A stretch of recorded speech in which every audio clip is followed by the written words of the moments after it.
Next on Investigative Report.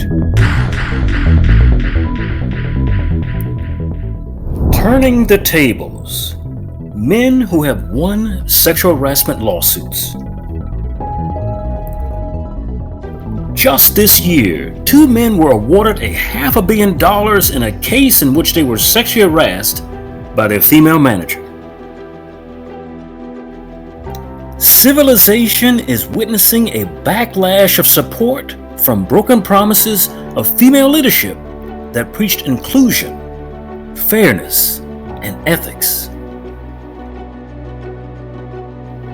It would seem that the EEOC laws that were initially designed to protect women in the workplace are now benefiting men.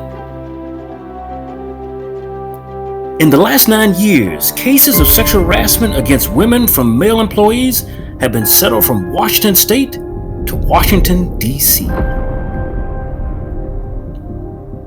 In this issue of Investigative Report, we give you 5 of those cases that changed workers into millionaires. And now, turning the tables, men who have won sexual harassment lawsuits. Is it really possible for a woman to sexually harass a man? In a world where everything is equal and you go to work for an income and not for love, yes, I would have to say unequivocally yes. Italian actress Asia Argento, the former girlfriend of the late Anthony Bourdain and one of the most vocal leaders of the metoo campaign, held powerful men accountable for their actions. And what she did is she paid off her own male accuser, although she denies any sexual relationship ever took place. Now, her accuser was one Mr. Jimmy Bennett. Jimmy Bennett was an actor and musician who alleges that the 37-year-old Argento sexually assaulted him in a California hotel room in 2013 when he was only 17 years of age. Now, the two played mother and son in the 2004 film The Heart is Deceitful Above All Things, as seen here. Now, Argento denies she had any sexual relationship with Bennett, although she paid him $380,000 for that accusation to go away. The firestorm around Asia Argento, one of the leading voices in the Me Too movement, grows even bigger. Less than a day after she denied having a sexual relationship with a 17-year-old minor in 2013, text messages TMZ says they obtained appear to tell a different story. NBC News has not independently obtained or verified the messages, which the website says were exchanged between the Italian actress and an unidentified friend this week, discussing her relationship with actor Jimmy Bennett. In one message, Argento reportedly writes, "I had sex with him. It felt weird. I didn't know he was a minor until the shakedown letter." In a statement on Tuesday, Argento says a payoff to Bennett, which was first reported by the New York Times, was made by her boyfriend, the late Anthony Bourdain. The alleged text released on TMZ suggests she and her lawyer did not want to pay. In one of the messages, Argento says Bourdain hired someone to look into Bennett, writing, "I have 80 pages on him by a PI that Anthony hired."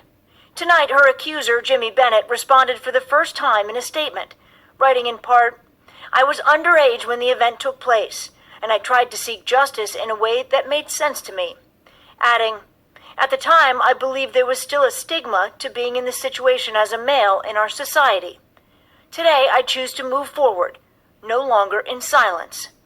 Breaking the silence is what the Me Too movement is all about." Stephanie Gosk, NBC News, New York. According to the U.S. Equal Employment Opportunity Commission, the percentage of sexual harassment complaints filed by men has more than doubled over the last 25 years. Now, they say it's gone from anywhere from 8% in 1990 to 17% in 2015, and it's even higher today. Now, in that particular year, 1,165 men complained about sexual harassment on the workplace. Now, these numbers will never approach the actual figures of male sexual harassment or account for the guys who blow off the accusation or see it as nothing more than innocent flirting.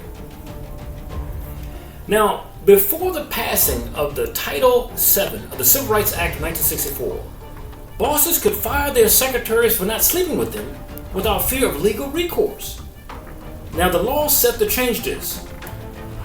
Back then you could sexually harass anyone in your company and never experience any consequences. Now since Title VII changed the face of discrimination and harassment in the workplace, a bevy of landmark cases have helped set important precedents for distressed workers across the country. And you might notice this have started with the metoo campaign, but it took place even way before then. Back in 1976, the case of Williams versus Saxby allowed the court to recognize quid pro quo sexual harassment as a form of sexual gender-based discrimination. Now, quid pro quo harassment occurs when an employer requires an employee to submit to unwelcome sexual advances, requests for sexual favors, or other verbal or physical conduct of a sexual nature as a condition of employment, either implicitly or explicitly. Now, even today, this occurs with males as well as females. Now, in the suit back then, Diane Williams, the plaintiff, alleged that she had had a good working relationship with Harvey Brinson. Now, that was her supervisor at the U.S. Department of Justice, where she was employed as a public information specialist up until she refused a sexual advance made by Mr. Brinson in June of 1972. Amazing. It's the Department of Justice, but you're being sexually harassed.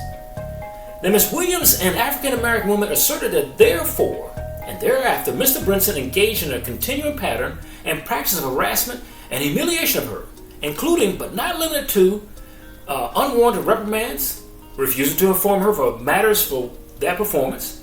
Now, eventually, Ms. Williams was terminated for her position in September of 1972. Now, this formed the basis of all those sexual harassment cases that will come thereafter, even when it benefited men. Now, the court ruled in favor of Ms. Williams, thus helping future victims of quid pro quo sexual harassment successfully file suits against their bosses. Now, no one at that time would have ever imagined that men will fall under the protection of this same law concerning their female bosses, because if you look back at that particular year, you had more male bosses than female bosses. But sexual harassment does not exist purely in the private arena. It has equal roots in the public sphere. So, not just a private enterprise, but government. A California Assemblywoman, Cristina Garcia, a Democrat, came to national prominence as an advocate for the Me Too movement.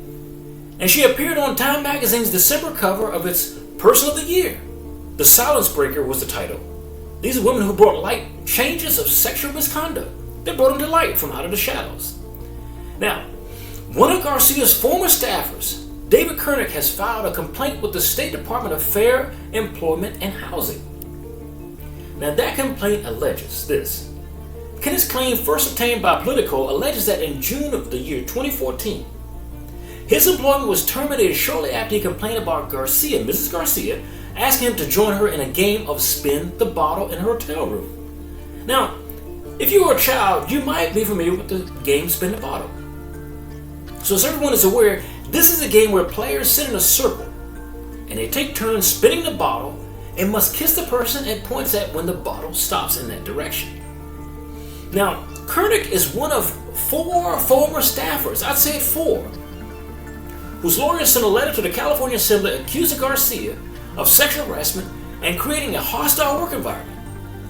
So far, the other 3 are remaining anonymous. They choose not to come forward for fear of being fired. But earlier, another former staffer to another member of the Assembly accused Garcia concerning groping him after a legislative softball game 4 years ago.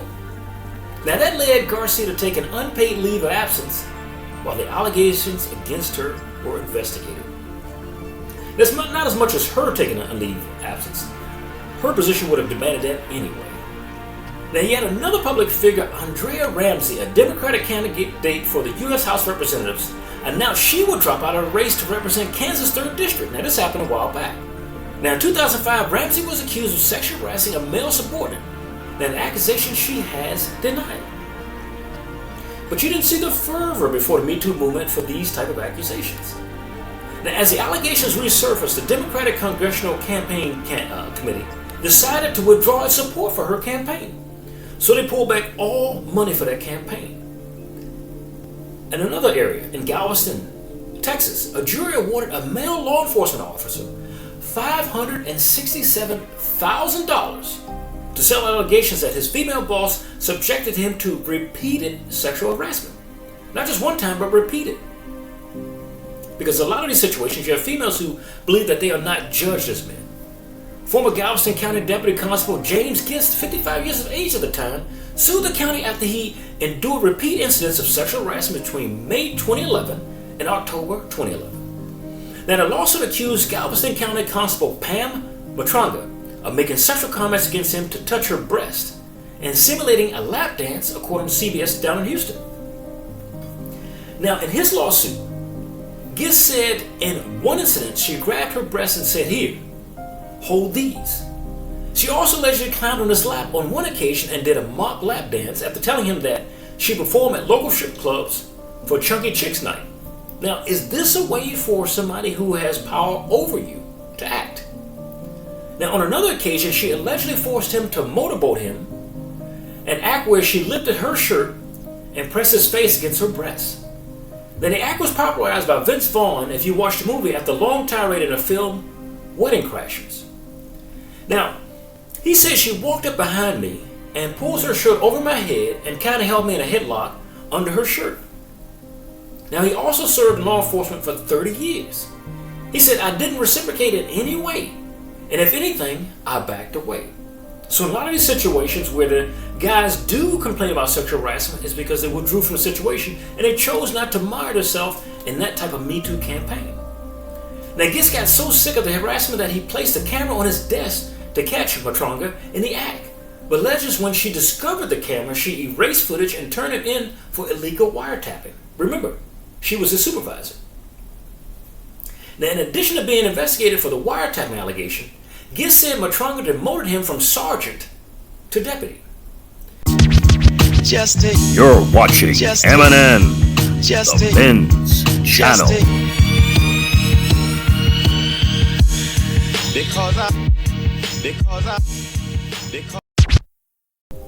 Because he said the behavior made him feel humiliated and embarrassed. Now, for her part, Matronga denies the allegations. She says, "I never sexually harassed anyone. I would never intentionally hurt anyone. I have never tampered with evidence in my whole 19 years with the county," she told CBS in Houston. Now, Matronga did, however, admit to making off-color jokes and comments about admitting motorboating. The other male deputies, but she never did it to Gist, she said. She also said the jury award was unfair. Now, in every situation, even when they had women aggressing against men in the Me Too campaign, the males said this also. But the jury, however, unanimously sided with Gist, awarding his $200,000 more than he sought in the original lawsuit. Now, Gist's attorney Anthony Griffith applauded the settlement, saying the jury did not let his gender affect their decision. They rejected this whole notion that you get away with sexual harassment because you are a female, he said. Now, a reason a lot of these guys don't come forward because they're accusing a female of doing it, and they don't trust society enough, even in 2022 to 2023, that they will believe. It was about sex and it was about power, Griffin told the Galveston County Daily News about this case. The only way she could engage in such conduct is because that badge she wore on her blouse. Now, in Los Angeles, a jury awarded $440 million in punitive damages to two men who alleged they were forced out of their jobs at Southern California Edison Power after complaining about repeated sexual, racial, and discriminatory charges down the South Bay office. So not only were they sexually harassed, they were racist comments. Then that decision came after jurors awarded $24.6 million in compensatory damages Wednesday to plaintiffs Alfredo Martinez and Justin Page, bringing a combined verdict to more than $464.6 million. Now, Martinez alleged that after 16 years at Edison, he had been pushed out of his supervisor job in April 2016 by constructive termination, a claim accusing an employer of creating or permitting intolerable working conditions in order to force out a worker after reporting widespread sexual harassment. Now, in each one of these cases, you will always hear after a person complains that they are either demoted or fired. Now, during the 8-week trial, lawyers for Martinez and Page presented evidence that they said showed Edison's South Bay office had a fraternity-like culture in which racial and sexual harassment was widespread, common, and sometimes swept under the rug, just like any other office. So when we accuse the guys of a Me Too campaign, are we allowing women to do this same type behavior? Now, furthermore, in a separate case in Los Angeles, a jury awarded more than $1 million in damages to a man who reported being sexually harassed on a daily basis by a female chief financial officers of spa manufacturer in Pomona, California, where he worked for 6 long years. Now, the attorney for the guy, which is well-known attorney Gloria Allred, whose firm handled the case, said that the verdict probably was the first in favor of a man suing a woman for sexual harassment. Now, no legal expert surveyed by the Los Angeles Times could contradict her assertion. There are no federal or state published cases where there was a male victim of sexual harassment, she said. This may be the first decision of its kind in the nation, she believed, but she was completely wrong. If not, look at what we have today. Now, the Superior Court jury reached a decision finding that Sabrina Gutierrez, 33 of Ontario, California, was subjected to unlawful sexual harassment, that he resigned because of it, and that California Acrylic Industries Incorporated, also known as Cal Spas, you've heard of Cal Spas before, should have taken steps to prevent the abuse alleged against his chief financial officer, Maria Martinez, age 39 at the time. Now, in the jury's unanimous verdict, the jury ordered Cal Spas to pay Gutierrez $375,000 for his emotional distress, $82,000 for economic losses, and $550,000 in punitive damages. Now, Martinez was also asked to pay $10,000 in damages. Now, this case is important because while most victims of sexual harassment are women, we believe that all persons, including men, have a right to a workplace free of the hostile and intolerable conditions of sexual harassment, Allred said. Now, Martinez, married and with 2 children, has denied any sexual involvement. So his accuser says she denies any sexual involvement with Gutierrez, who is also married. Now, she could not be reached for comment. But in a statement, Chuck Hewitt, Cal Spas president, termed the verdict absolutely absurd. In his own words, it was absolutely absurd. Now, he said, the president, that she worked her way up from a bookkeeper to chief financial officer. Hewitt said of Martinez, she should be an example of the American woman's dream instead of she is a victim of the American nightmare. But you cannot stand up for one gender as opposed to the next when the same behavior exists. Now, Gutierrez said the sexual harassment began shortly after he started working at the company in 1986. He said the pressure continued, and in 1988 he had sexual intercourse with Martinez in his house. Now, this, he said, was forced upon him to keep his job. He said, when I argued against her advances, she became very angry. He said, I was afraid if I didn't do it, they would put me out on the street. It was intolerable. It was so bad there was no way for me to handle it. Now, these are the common causes behind most sexual harassment cases. So in May of 1990, Gutierrez told Martinez he had become engaged to be married, hoping the news would end the harassment. Now, already his lawyer said, but a couple of days later his office was demolished and he was demoted from his manager position, his attorney said. Now, like I said before, in each case there's demotion just before firing. Now, the more he resisted, the more he was harassed, she said. On February 4th of that year, he arrived at work and found that another employee had been assigned his duties. He quit the job and remained unemployed until September of the year 1992, when he was hired by another company.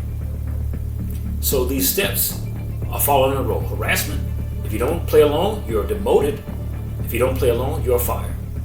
Another case in Hollywood, ex-Bachelorette star Chad Johnson. You see him on TV? He won an initial court round in a sexual harassment lawsuit. A judge ruled that former Bachelorette contestant Chad Johnson had proven multiple causes of action against a movie producer and studio he sued for sexual harassment. So, in Hollywood, we hear names like Harvey Weinstein and many others. There are also women in Hollywood doing the same thing. Now, Johnson sued Sunset Studios Entertainment Limited and Christina Cimino as executive for the company in Los Angeles Superior Court in July of 2018. Now, Judge Melred Rakana granted Johnson's affirmative motion for summary adjudication on his causes of action for sexual harassment, failure to prevent harassment, intentional infliction of emotional distress, and fraud by intentional misrepresentation. Now, the ruling means those causes of actions are deemed proven because there are no viable defenses to this. Absolutely no viable defenses. Now, no attorneys for Cimino or Studio participated in that particular hearing. Johnson, now 32 years of age, competed for Bachelorette JoJo Fletcher's affections on season 12 of The Bachelorette in 2016, if you remember, and later made an appearance on Bachelor in Paradise. Now, in early 2018, Johnson was actively looking for roles in the movies and television. He needed this for his career. Now, the suit states that Sunset Studios and Cimino contacted him through Instagram, and according to the suit, she used her position and credentials as a producer to get Johnson to communicate with her. So, this is sort of like grooming, when you see the female teachers who are grooming their students. So she's grooming him to come in. So Cimino told Johnson that she could get him movie roles on films that Sunset Studio was producing, then use her authority and influence over the plaintiff to lure him to several in-person meetings. Now, this is alleged in that particular lawsuit. Now, she also made numerous phone calls to him and sent thousands of text messages, not merely a few, thousands. Now, this is written in a suit. Now, Cimino's interactions with Johnson became progressively more sexual and provocative over time, just like any of these cases you will hear. Now, Johnson tried to ignore the alleged advances, the suit states, because he wanted to avoid offending Cimino so that he could be hired as an actor by Sunset Studios. So she is the go-between of Sunset Studios. Now, in a lot of these cases, like I told you, these are managers or bosses. They may not be the owners, but they're the middle person. So when Cimino's advances towards Johnson became persistent and rigorous, he repeatedly asked Cimino to keep things professional. Now, Cimino then stepped up her efforts to control Johnson and made written employment offers for 2 movies, the suit states. So Johnson accepted employment agreements, but when he told Cimino he did not want a sexual romantic relationship with her, she responded by denying him roles in both films, the suit states. Like I told you before, if you do not play the game, you'll be demoted. If you choose not to play it after that, you will be fired. Moving along, in Queens, a man won $40,000 judgment after a sexual harassment lawsuit against Miss Sheila Flynn. Now, Sheila Flynn was president of the New Life Business Institute in Jamaica, Queens, New York. Now, Sheila had been found guilty of several allegations of sexual harassment leveled against her by former employee Corey Lashley. Now, Corey asserted that he was hired with the expectation they'd be required to provide sex on demand to his new boss. Now, what kind of job is this, that you have to provide sex on demand? Now, I tell you, if a guy had done this, he would be immediately fired and arrested shortly thereafter. But according to the complaint, the two met at a nightclub in 2012, with Flynn telling Lashley that she ran a medical school and offering him a job at the Dean of Admissions, promising him a $50,000 bonus if he can enroll 100 students. She then asked Lashley to go back to her house to talk business, a proposition to which she agreed for fear of missing out on this great opportunity. Now, where have we heard that before? How many times we heard Harvey Weinstein inviting people back to his home? Now, however, once in the defendant Flynn's house, Lashley realized that defendant Flynn had much more in mind than merely discussing an employment opportunity. Now, business was promptly cast aside for pleasure with Flynn, insisting that Lashley have some drinks, which is when the sexual advances began. Now, like I said before, in all these cases, it is the same way. It soon became clear to Lashley that only the way he was going to get a job was by sleeping with her. As such, Lashley voluntarily engaged in sexual relations with Flynn solely because she enticed him with the promise of a promotion or a job. Now, in fact, Lashley felt especially guilty for doing this, as he was engaged with a newborn baby. Now, Lashley began his new career as Dean of Admissions, thinking himself free from the sexual shackles that he acquired by this job. He claims he was an exemplary employee, but his time at New Life Business Institute was marred by a perpetual onslaught of sexual advances by Flynn. Like I said before, there's no difference between male and female when it's a leader in a sexual harassment case. The more we believe this, we create a double standard in the United States. And Lashley initially relented, but after a few weeks called it off. The complaint alleged that Flynn reacted by firing Lashley's worker, but also continued begging him to have sex with her. Now, puzzling, Flynn also began financing Lashley's rent and car payments. They eventually even threatened to fire him unless he had sex with her. But Lashley capitulated for fear of losing his job. Just like you heard in the MeToo campaign, where the women involved capitulated. Now when Lashley finally announced to Flynn that he would no longer sleep with her, she responded with a few platitudes, and saying anything worth having is a struggle. She allegedly said following up with, "No good deed goes unpunished." Then she fired him. Lashley won the case against Flynn, who had been found guilty on all 6 counts of harassment. Now, if you have faced sexual harassment, like one of the viewers who motivated us to bring these stories to light, contact the EEOC Commission in your town and ask them how to proceed in these particular cases. Now, the EEOC, or what is termed as the Equal Employment Opportunity Commission, exists solely and purely to help people, regardless of gender, free of charge on these particular matters, even in the case of retaliation. So just like in their cases, if the boss comes after you to retaliate and fire you after reporting such crimes. For MNN, thank you for watching.